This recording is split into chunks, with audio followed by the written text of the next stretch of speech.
హిందీ బల నమస్కారం. తిరుపతి దేవస్థానం ఏదైతే ఉందో టీటీడీ బోర్డు, ఈ బోర్డు మెంబర్స్ ఏం చేశారంటే లలిత్ కుమార్ గారి మీద కేసు నమోదు చేశారనమాట. ఆయన ఏమని మాట్లాడిండు, ఇక్కడ వసతులు బాగా లేవు, వచ్చిన ప్రజలకి భక్తులకి అసలు ఇక్కడ ఉన్నటువంటి వసతులు సరిపోవట్లేవు అని ఒక మాట మాట్లాడినందుకు లలిత్ కుమార్ గారి మీద కేసు నమోదు చేశారనమాట. చూడండి, ఇక్కడ హిందువులారా, అక్కడ వసతులు బాగాలేవు అన్నందుకే కేసు నమోదు చేసిర్రు. ఇది గుర్తుపెట్టుకోండి. కదిరే కృష్ణ అంటోడు ఏం చేసిండు, ఈ సుప్రభాత సేవకు సంబంధించినటువంటి పాట ఏదైతే ఉందో దాని గురించి వల్గర్గా మాట్లాడిండు. ఏమనంటే, మీరు లేపితే లేస్తారా దేవుడు, లేపితే లేస్తాడు, పంతోడు, ఇదేం దేవుడు అని మనం మాట్లాడిండు అనమాట ఈ కదిరే కృష్ణ అంటోడు. వీడు ఇది యొక్క దేవాలయం గురించే కాదు, హిందువులకు సంబంధించినటువంటి ఈ ఆచారాల మీద, దేవుళ్ళ మీద, ఈ దేశం మీద, భారత్ మాత అన్న నచ్చదు వీడికి. ఇటువంటి వాటన్నిటి మీద కూడా వల్గర్గా మాట్లాడిండు అనమాట.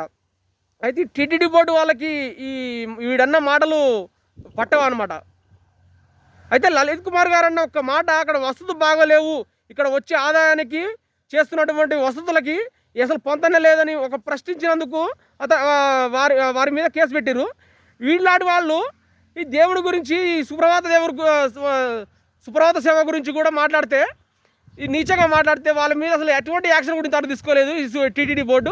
వీళ్ళకి ఎంతసేపటికి వచ్చే ఆదాయం దాంట్లో ఎంత మిగులుతుందో తిందామని ఒక ఇది తప్పించి, హిందువులారా ఎప్పటికైనా కానీ మనం ఒక పెద్ద క్షేత్రానికి వెళ్ళినప్పుడు ఎంత పడితే అంత అడ్డగోలు వేయకండి.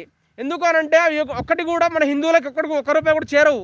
ఏమైందంటే అందులో నామమాత్రంగా ఒక 100 రూపాయలు వస్తే ఒక 10 రూపాయలు మాత్రమే దేవాలయానికి హిందువులకి ఖర్చు పెడుతున్నారు.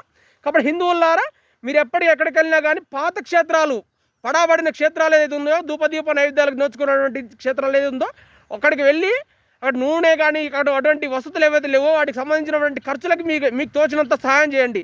ఇటువంటి పెద్ద ప్రజలకు వెళ్తే ఆ సొమ్ము కూడా ఆ దేవునికి కాదు కదా, అక్కడ ఉన్న ప్రజలకు కూడా, అక్కడ ఉన్నటువంటి వెళ్ళే ప్రజలకు, హిందూ భక్తులకు కూడా ఎవరికి కూడా వసతులు పెద్దగా అందట్లేవు అనమాట అక్కడ.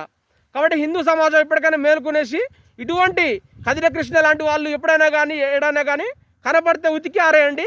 లేదు అనంటే ఇటువంటి వాళ్ళు ఇంకోటి కూడా తయారవుతాడు. అప్పుడు హిందూ సమాజం మేలుకోనండి. మీరు మేలుకునేంత వరకు కూడా మా ప్రయత్నం కొనసాగుతుంది. జై హింద్.